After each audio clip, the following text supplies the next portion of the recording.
Entitled parents gave my brother $50 million while I have a dust gallery. Then I found the secret vault, and they stopped laughing. They laughed when I got the gallery instead of the fortune. Then the FBI showed up, and my brother was the one in handcuffs.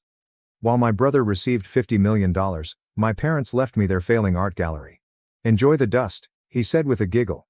Then I discovered the secret vault of my grandfather. And something that caused my brother to faint was within. Long shadows were created throughout the deserted exhibition area as the last of the sunshine streamed through Mason Gallery's dusty windows. I stood there attempting to take in the events of the previous day while inhaling the familiar smell of old wood and oil paint. Janice Mason is my name, and yesterday I received what my family regarded as their worst letdown. Boston's downtown art gallery is in decline. My memory of the lawyer's office was still clear. The grandfather clock, the massive mahogany desk, and the smugly pricey fragrance of my brother Marcus filled the room. Marcus couldn't suppress his joy as Mr. Harrington read out the contents of our parents' will, which should have been a solemn event. To our son, Marcus Mason, we leave the sum of $50 million, our Hampton estate, and controlling interest in Mason Industries. Mr. Harrington had spoken in a cold, professional tone. To our daughter, Janice, we leave Mason Gallery and its contents. In fact, Marcus had burst out laughing. Finally. Dad always said you get exactly what you deserved, Janice. His Italian leather shoes, his well-tailored suit, and the way he sat in his chair as if he owned the space are all still in my memory. Now, in many respects, he did. The gallery's been losing money for years, he added, looking at his neatly striped nails. But hey, at least you'll have plenty of dust to keep you company. Maybe you can sell pencil sketches to tourists. It turns out that Marcus was correct about the gallery's financial status. For the previous 10 years, Mason Gallery had been having difficulties. Once Boston's leading platform for up-and-coming artists, it has steadily deteriorated into a barely profitable business that most serious collectors ignored. However, Marcus didn't comprehend, and neither did my parents, that I had always noticed something here that they didn't notice. I spent many hours with my grandfather, Gerald Mason, the gallery's founder, growing up in these hallways. Grandpa Gerald educated me about painting as my mother planned Marcus's route to an MBA and my dad was busy preparing him for the family company. True art. The essence of each artwork, not just the price tags and financial potential that my parents were obsessed with. He would say, "Janice, my dear," with his eyes sparkling beneath wire-rimmed glasses. "Remember that true value isn't always visible at first glance. Sometimes the greatest treasures hide in plain sight, waiting for the right person to discover them." I could still hear those remarks as I passed through the main hall of the gallery. Even in its current state, the room was stunning, with high ceilings, traditional crown molding, and large windows that could let in an abundance of natural light when they were clean. However, years of little care had taken their toll. Half of the track lighting had burned out, the walls shouted out for new paint, and the hardwood flooring needed to be refinished. My footsteps reverberated in the quiet as I arrived at the rear office. Although my parents finally turned it into a sterile storage area, this had formerly been my grandfather's haven. The walls were lined with filing cabinets, and everything was covered in dust. However, I could still sense Grandpa Gerald's presence beneath everything. I recalled the stories he used to tell me about the gallery's early years as I ran my fingertips along his old desk, which is now tucked away in a corner and covered in boxes. How, in the 1960s, he transformed it from nothing into a sanctuary for artists who would go on to become legendary. Rumor had it that throughout the years, he had accumulated an amazing private collection. However, nothing noteworthy was ever discovered after his death 15 years ago. Of course, my folks had looked. Persuaded that Grandpa Gerald had stashed away masterpieces worth millions of dollars, they spent months looking through the gallery. They came in appraisers, employed specialists, and even had the walls inspected for secret passageways. They only discovered the gallery's standard stock, which had respectable pieces but nothing noteworthy. They eventually gave up. Due to some residual sense of duty to Grandpa Gerald's memory, the gallery was abandoned and eventually turned into a tax write-off. Instead, they concentrated on Mason Industries, preparing Marcus to carry on the real family tradition. While I worked as a curator at lesser museums and pursued my studies in art history, I shivered as a sharp draft brought me back to the here and now. While I was absorbed in my memories, night had fallen, and the gallery had a new feel in the shadows. The few paintings that were still on show appeared to be watching me with sly eyes, and the shapes of the sculptures cast odd shadows on the walls. I was going to head out when I noticed something. I had never before noticed a small unevenness in the floors close to Grandpa Gerald's desk. I knelt down and rubbed the wood with my hands. There was undoubtedly a problem with the pattern. A slight abnormality that didn't seem to be the effect of age but rather deliberate. As I recalled another of Grandpa Gerald's favorite sayings, my heart began to race. The best hiding place is one that looks like it's trying to hide something else. Over the course of the following hour, I thoroughly examined that floor and its surroundings. I was about to give up until my fingers discovered it. A small lever in the wood, disguised as a knot. I pulled it with shaky hands. The mechanism hardly produced a sound because it was so well built. A thin gap appeared beneath the floorboard as a small piece moved aside. A leather-bound diary with yellowed pages was inside, and one key, which appeared to be far older than the gallery itself. It was my grandfather's journal. I instantly recognized his unique handwriting. These notes, however, were hasty, almost frenzied, full of calculations, doodles, and what appeared to be coded signals. They were not written in his typical flowing style. I looked at one page. It said, "The True Collection. For Janice's eyes only," at the top in bold letters. I turned the page with trembling hands. However, my phone buzzed before I could continue reading. Marcus had texted me. "Meeting tomorrow at 9 a.m., time to discuss selling that dusty gallery of yours. I already have buyers interested in the building." I glanced at the letter and then back at the journal I was holding. What I just discovered was unknown to Marcus. And I intended to maintain it just that way for the time being. I made sure the floor panel was firmly closed before gently putting the journal and key back where they belonged. I felt different as I left the gallery that evening. I had changed the weight of my ostensibly useless inheritance into expectation. I was left more than a struggling gallery by my grandfather. He left me in the dark. And I would start revealing what Grandpa Gerald had kept concealed all those years ago tomorrow, while Marcus planned to strip this home for parts. The key felt more important in my fingers than ever when I secured the front entrance of the gallery. I grinned as I gazed up at the building's graceful exterior, recalling Grandpa Gerald's final words. "Patience, Janice. The best stories take time to unfold." He was correct. This was only the start. The following morning, I got to the gallery well in advance of my 9 a.m. getting together with Marcus. I hardly noticed the deserted halls being tinted in tones of gold by the morning. All I could think about was the secret compartment and what was inside. I knelt down next to Grandpa Gerald's old desk and pressed the hidden mechanism once more. Now the key and diary felt heavy, heavy with potential. I located a peaceful spot and started reading. "My dearest Janice," said the opening page. "If you're reading this, you've already proven you have the patience and perception I always saw in you. What I'm about to share must remain our secret. The true legacy of Mason Gallery isn't in its walls, but below them." As I turned the pages, my heart was pounding. The notebook told a remarkable tale that lasted for decades. In addition to running a gallery, Grandpa Gerald had been a member of a group of art preservationists who fought to keep masterpieces safe during difficult times. It seems that the gallery's basement was used for purposes other than storage. A sophisticated network of secret rooms beneath the main floor was depicted in a number of intricate drawings. The diary said that Grandpa Gerald had been covertly altering the building's original foundation for years in order to create a climate-controlled vault that nobody else was aware of. "The key," he said, "opens more than just a door. It opens a legacy I've spent my life building. But be careful, Janice. Others have searched for this collection, and not all of them have honest intentions." I jumped as I heard a harsh knock at the front door. Marcus was standing outside looking impatient. I hastily tucked the journal away and gathered my thoughts before opening the door for him. "Well, if it isn't the curator of dust," he said with a sly smile, walking right by me. "I brought some potential buyers. They're interested in turning this place into luxury condos." Two men in pricey suits stood behind him. They appeared to be developers. They treated the gallery's past like a nuisance that needed to be destroyed and started talking about load-bearing walls and square footage right away. One of them, looking at his tablet, remarked, "The basement would make excellent parking space. According to the original plans, it's mostly unused." I was cold. "Should they begin excavating there?" "The gallery isn't for sale," I stated. Marcus's expression grew serious. "Don't be ridiculous, Janice. This place is worthless as an art gallery. You can barely pay the utilities."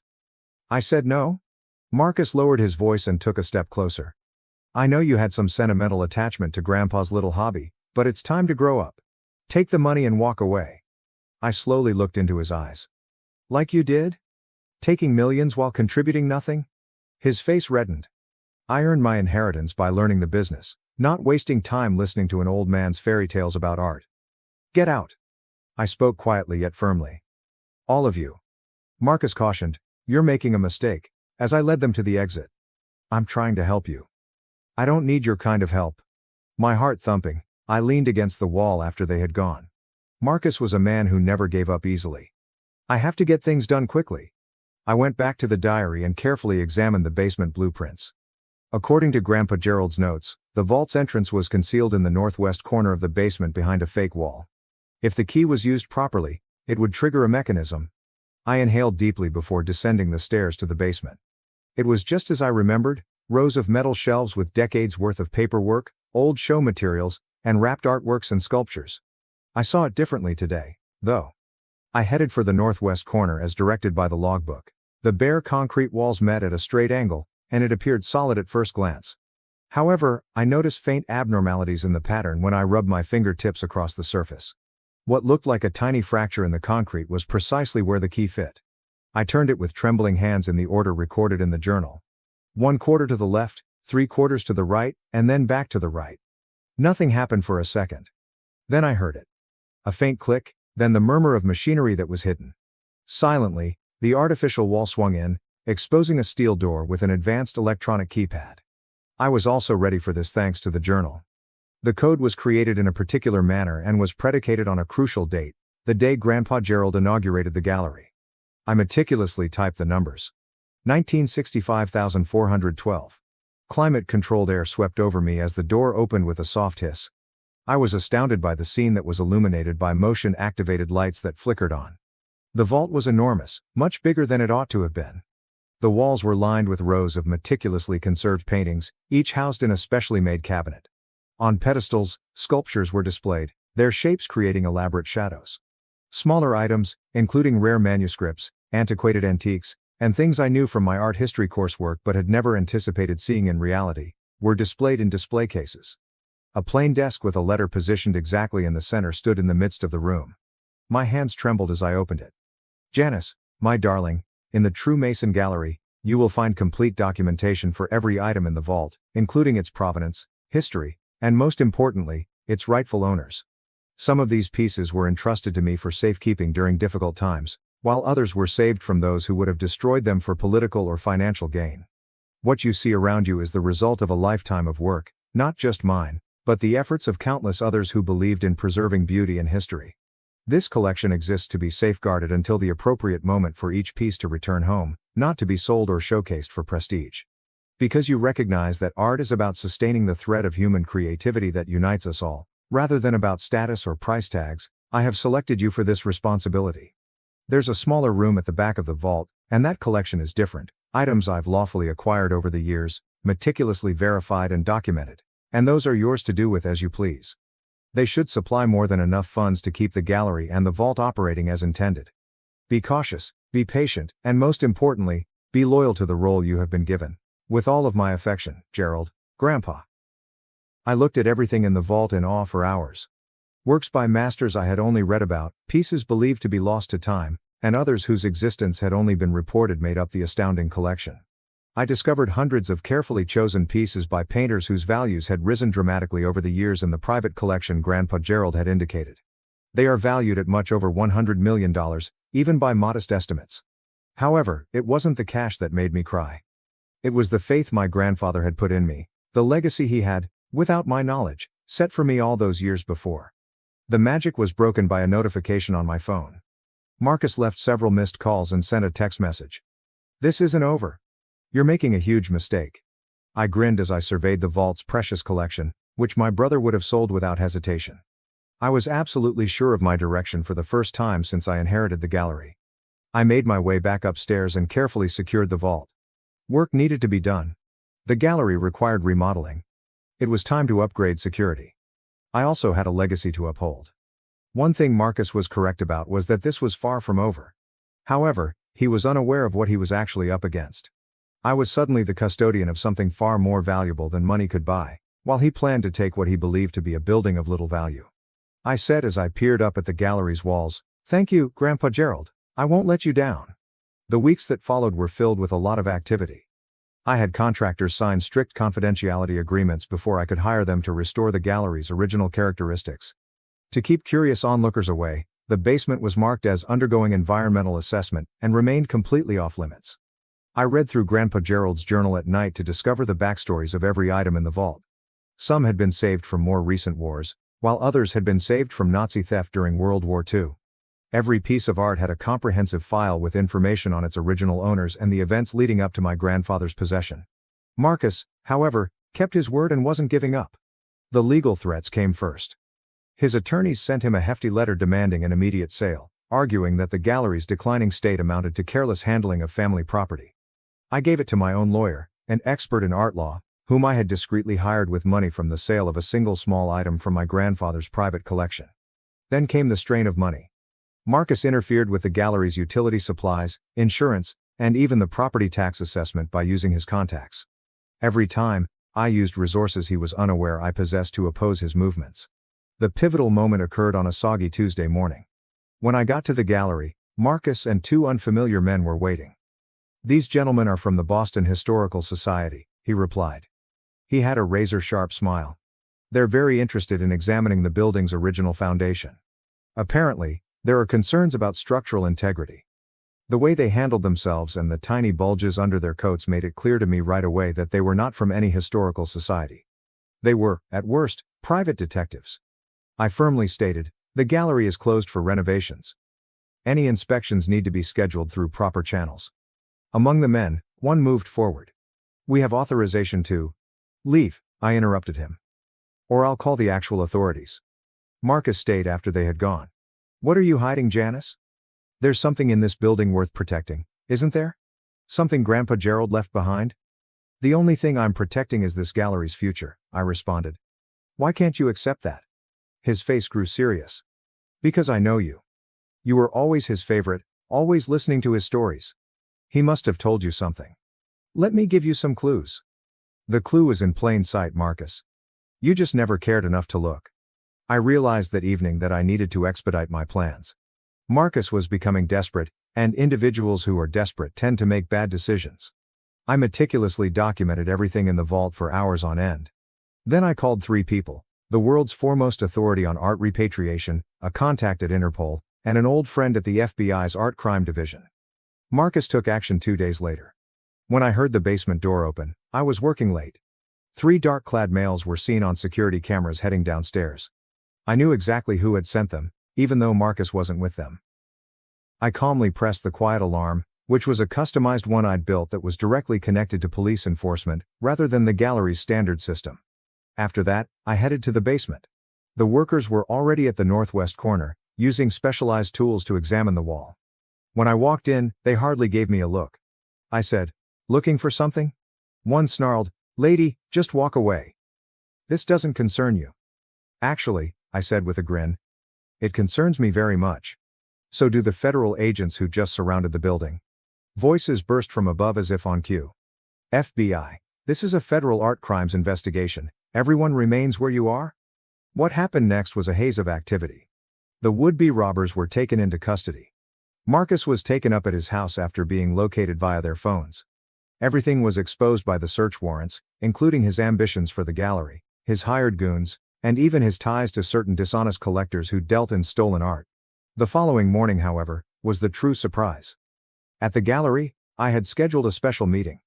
Officials from several governments were present, as were representatives from museums and cultural organizations worldwide. We went down into the vault together. As the collection was unveiled by the lights, their gasps reverberated off the walls. As long-lost masterpieces were rediscovered, tears were shed. When artifacts that were believed to be destroyed were discovered to be completely preserved, museum directors embraced one another. I gave Grandpa Gerald access to everything, including his meticulous paperwork, documents, and the backstories of how each item had ended up in his custody.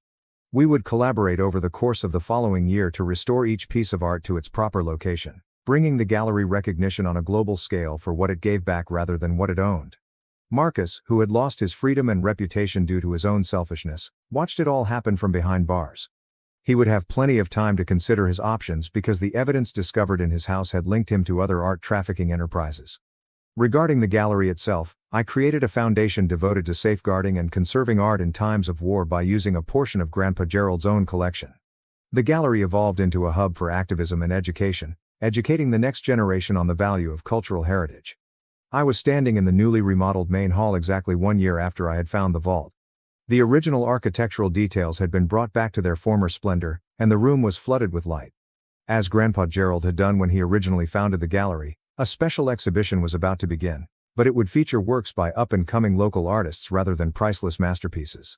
I have 2 items on my desk in my office, which used to be Grandpa Gerald's haven. His journal, which serves as a reminder of the heritage he left me, is the first. The second is a brief news article from the day Marcus was convicted, which serves as a reminder that genuine value lies in what you choose to preserve rather than what you can take. The Mason name is still used by the gallery, but it now represents something else. A dedication to conserving art for upcoming generations, not merely a family tradition. I sense Grandpa Gerald's presence every day as I pass through these hallways. He would be proud, I'm sure of it. Sometimes, when it's quiet in the gallery late at night, I reflect on how I almost gave up and allowed Marcus to turn this place into just another opulent development when I initially discovered the secret compartment in the floor. But I had learned a lot from Grandpa Gerald. Sometimes the finest riches are hidden from view.